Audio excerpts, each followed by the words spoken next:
dalam ibadat minggu GPK ini Jemaat Eklesia. Mari kita sama-sama siapkan hati kita. Mari kita memuji dan menyembah Dia sepenuh hati kita. Tuhan, kita siapkan hatimu, seluruh jiwa dan raga untuk memuji dan memuliakan nama Tuhan.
sungguh-sungguh lebih dekat daripada orang yang ada dekat kami Tuhan.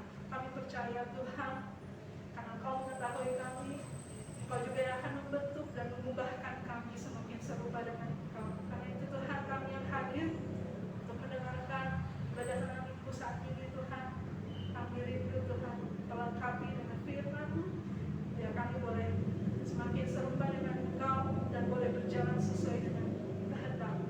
Tuhan Yesus, sertai pembicara kami hari ini adalah yang akan membawakan firman-Mu.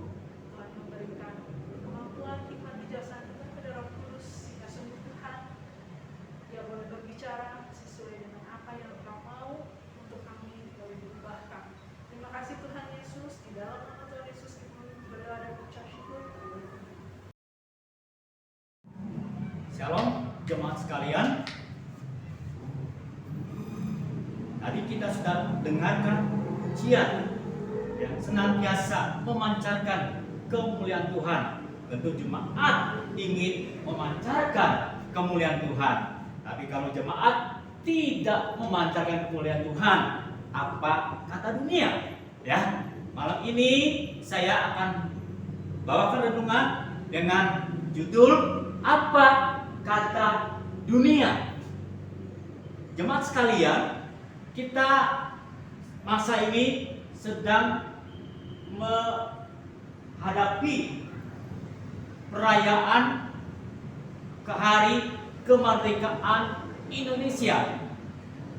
Tentu kita inginnya bisa menyaksikan berbagai acara, tapi tahun ini banyak acara yang tidak bisa kita ikuti, ya. Tapi nggak apa-apa, jemaat sekalian. Yang penting, yang utama adalah kita tetap sehat, ya. Jemaat sekalian, kemarin kita mendengarkan pemerintah mengeluarkan kebijakan baru tentang PPKM darurat level 4. Kita bersyukur salah satu kebijakannya adalah mengizinkan rumah ibadah bisa dihadiri 50% atau 50 orang. Nah, tapi kebijakan ini kan bisa berubah jemaat sekalian. Bisa nantinya ya bertambah lagi tergantung situasi pandemi. Bisa juga nantinya berkurang lagi jumlah orang yang bisa mengikuti ibadah. Nah, bagaimana kita menyikapi hal ini? Mari kita belajar sama-sama dari jemaat mula-mula yang ada dalam Kisah Para Rasul 2 ayat 41 sampai ayat 47.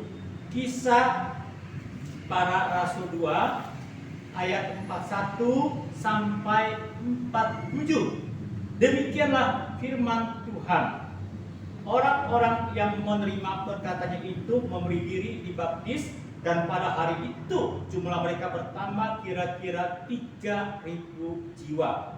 Mereka bertekun dalam pengajaran rasul-rasul dan dalam persekutuan, dan mereka selalu berkumpul untuk memecahkan roti dan berdoa. Maka ketakutanlah mereka semua, sedang rasul-rasul itu mengadakan banyak mujizat dan tanda. Dan semua orang yang telah menjadi percaya tetap bersatu, dan segala kepunyaan mereka adalah kepunyaan bersama. Dan selalu ada dari mereka yang menjual harta miliknya, lalu membagi-bagikannya kepada semua orang sesuai dengan keperluan masing-masing.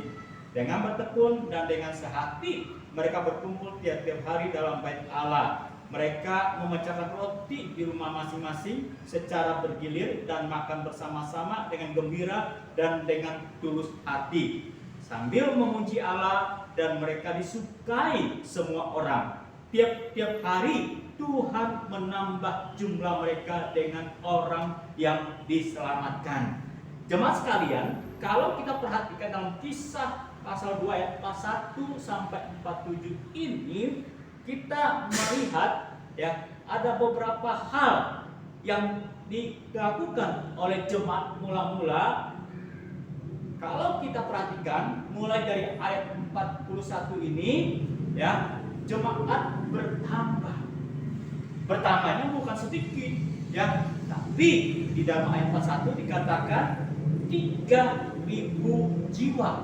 Wow, banyak sekali kan? Nah, berarti banyak sekali orang percaya yang berkumpul. Apa yang dikatakan selanjutnya? Mereka itu bertekun dalam pengajaran rasul-rasul, ya, dalam pengajaran rasul-rasul dan dalam persekutuan, dan mereka selalu berkumpul untuk memecahkan roti dan berdoa. Mereka berkumpul, ya, mereka mendengarkan pengajaran. Jadi tidak semata berkumpul, tapi mereka juga mendengarkan pengajaran. Kumpulan orang percaya, kita tahu itu adalah gereja atau juga persekutuan orang percaya. Ketika orang percaya berkumpul di dalam gereja atau di dalam persekutuan, maka mereka mendengarkan pengajaran, ya, mendengarkan pengajaran. Nah, bagaimana kita mendengarkan pengajaran? Seperti semboyan pensi, ya. Apa semboyan pensi? Ask for more, ya. Mau lebih lagi, mau lebih lagi. Artinya ada satu kerinduan untuk tahu kebenaran firman Tuhan, untuk terus membaca, untuk terus menggali. Nah, kita perhatikan di dalam Kisah pasal 17 ayat 21. Kisah para Rasul 17 ayat 21. Di sini mencontohkan tentang jemaat di Berea. Kisah para Rasul 17 ayat 11 dikatakan demikian. Orang-orang Yahudi di kota itu lebih baik hatinya daripada orang-orang Yahudi di Tesalonika, karena mereka menerima firman itu dengan segala kerelaan hati, dan setiap hari mereka menyelidiki kitab suci untuk mengetahui apakah semuanya itu benar demikian. Mereka dengar, ya, tapi tidak hanya dengar pengajaran, mereka juga menyelidiki. Jemaat sekalian, ya, mereka mendengar dari siapa? Mereka mendengar dari uraian firman Rasul Paulus. Rasul Paulus tentu seorang yang tidak diragukan lagi kemampuan mengajarnya. Walaupun Rasul Paulus yang mengajarkan kepada mereka, ya, tentu mereka tidak hanya terima saja, mereka berusaha menyelidiki, ya, sehingga mereka menangkap kebenaran itu dengan benar, dengan tepat, ya. Jadi ask for more, ya, ingin lagi, seperti semboyan pensi. Yang kedua, kita melihat di dalam Kisah para Rasul 2 tadi, ya, cara hidup jemaat di dalam pertemuan, di dalam kumpulan, apa yang mereka lakukan? Pertama tadi, ya, mendengarkan pengajaran. Yang kedua, ya, mereka ini berdoa. Ayat 42, ayat 43 banyak mujizat dan tanda. Ayat 47 memuji Allah, berdoa untuk datang mendekatkan diri pada Tuhan, mengarahkan diri pada Tuhan. Mujizat dan tanda, mereka melihat ada kuasa Tuhan bekerja, membuat mereka itu ketakutan, ya, pikiran mereka lebih tertuju pada Tuhan, lalu mereka memuji Allah. Nah, ini menggambarkan pikiran yang tertuju pada Tuhan. Bagian kedua ini yang kita kenal sekarang itu penyembahan. Mereka menyembah Tuhan. Dalam menyembah Tuhan, pikiran mereka tertuju pada Tuhan, mereka bisa berdoa, mujizat dan tanda ajaib terjadi, mereka bisa menaikkan pujian kepada Tuhan, ya, menyembah Tuhan. Kita ingat, ya, di dalam 1 Tawarik 16 ayat 29 mengajarkan untuk menyembah Tuhan. 1 Tawarik 16 ayat 29.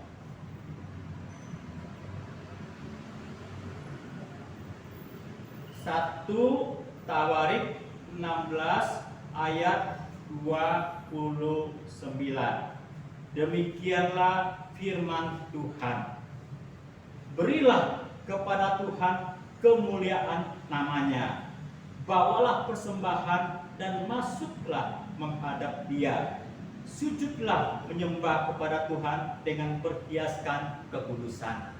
Jemaat sekalian, kita ingat ada semboyan Telkomsel.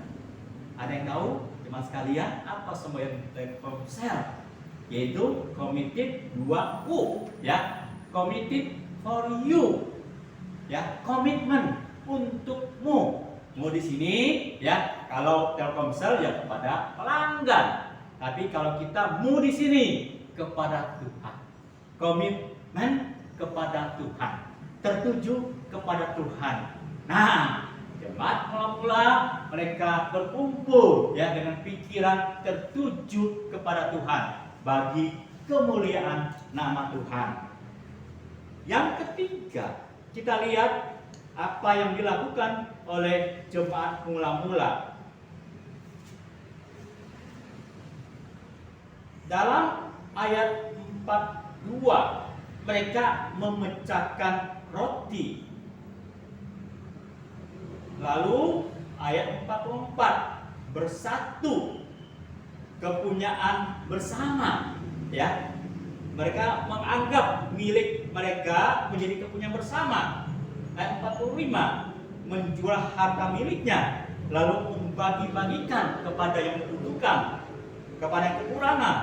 Ayat 46, mereka memecahkan roti, sama seperti ayat 2 tadi, memecahkan roti, ya. Memecahkan roti di sini tentu menunjukkan perjamuan, ya, perjamuan.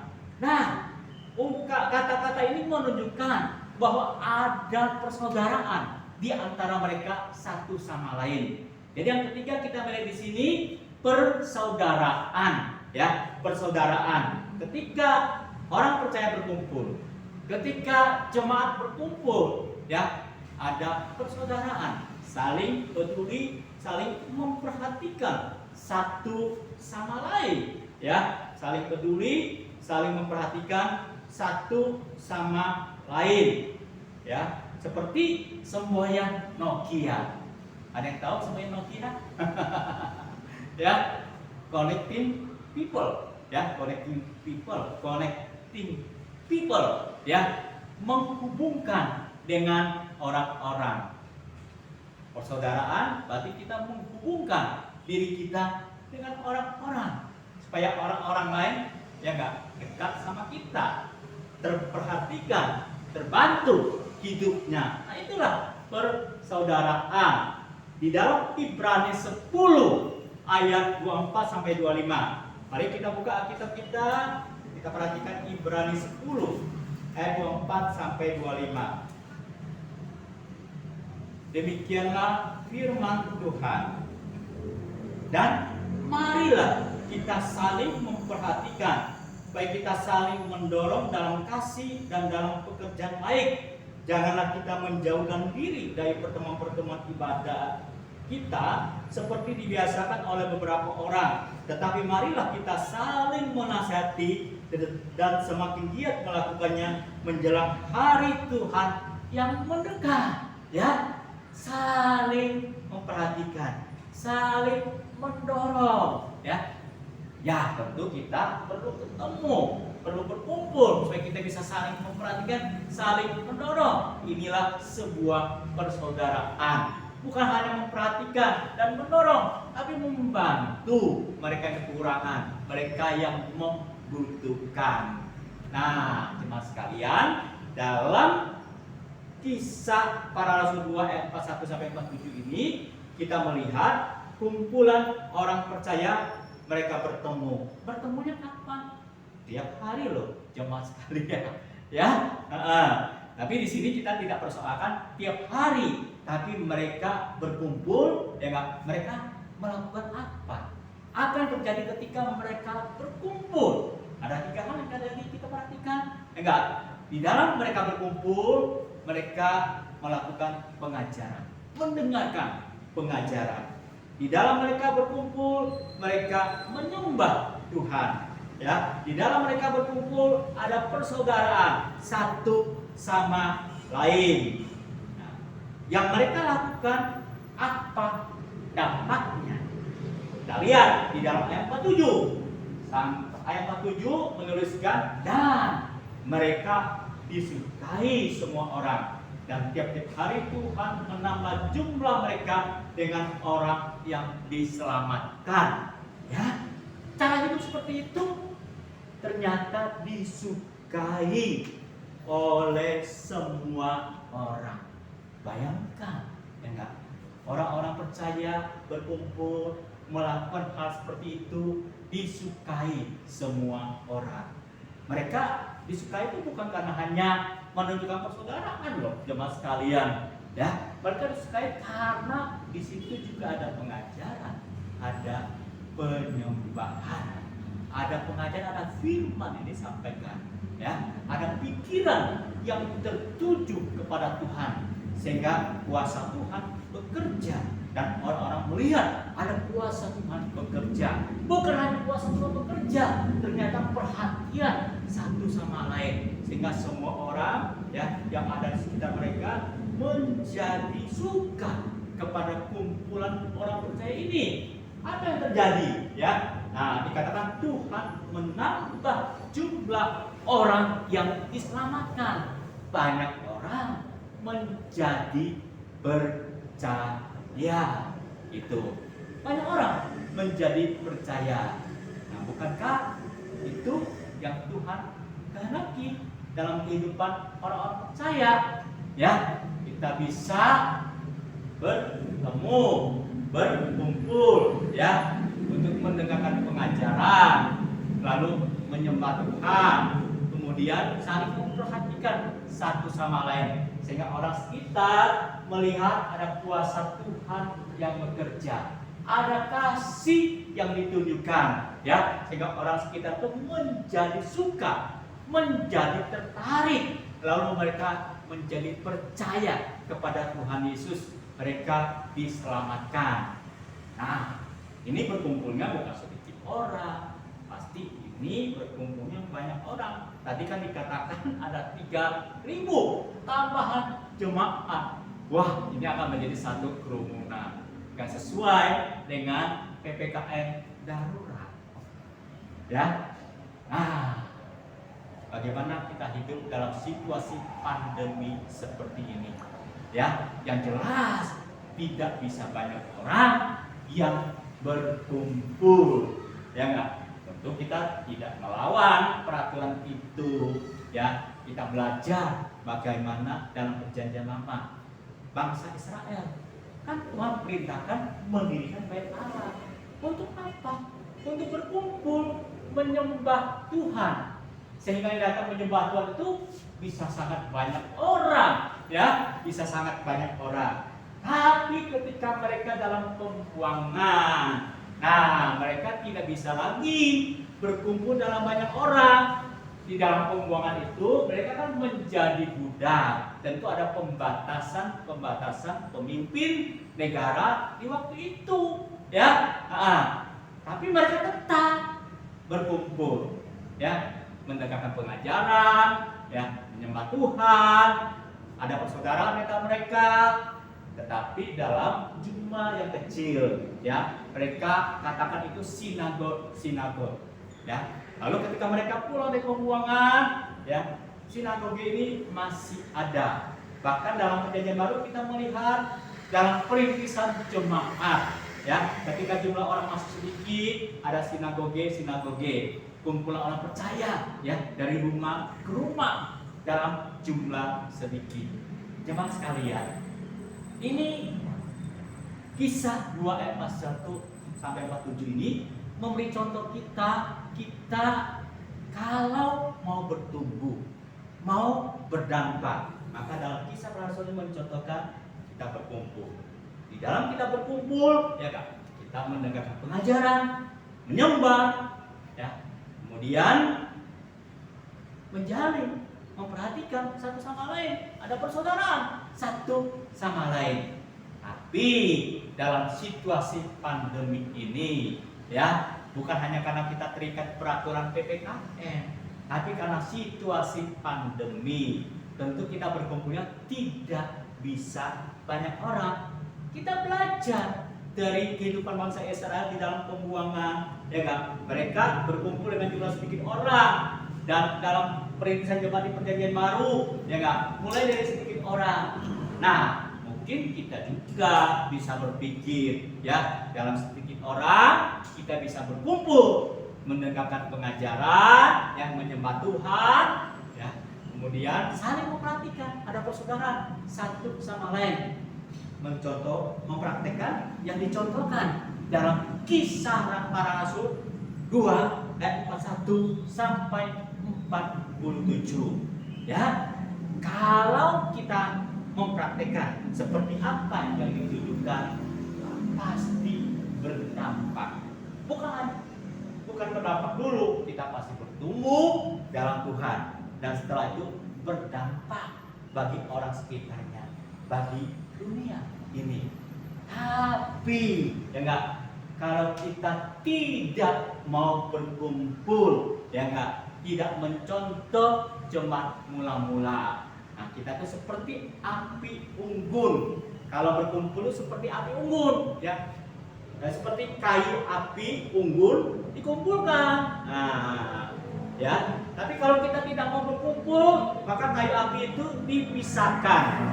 Kayu api yang sudah dipisahkan kan masih ada nyala apinya, masih ada baranya. Tapi apa yang terjadi jemaat kemudian? Ya, apa yang terjadi kemudian? Nah, bara api ini atau api yang sedikit ini lama-lama bisa padam.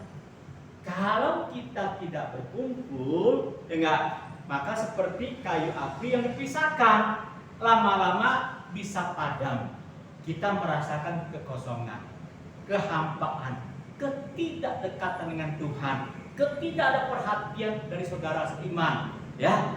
Nah, maka ya kan, kita perlu berkumpul. Kalau kita tidak berkumpul, ini yang terjadi. Pelan-pelan api itu padam. Pelan-pelan kedekatan dengan Tuhan itu, ya, menjadi berkurang. Ya, kita merasakan ada kekosongan rohani, ada kekeringan rohani. Kita akan mati pelan-pelan. Kalau sudah seperti itu, apa kata dunia? Kita tidak mungkin bisa berdampak lagi bagi orang sekitar kita, bagi dunia ini. Demikian firman Tuhan. Mari kita masuk ke dalam doa.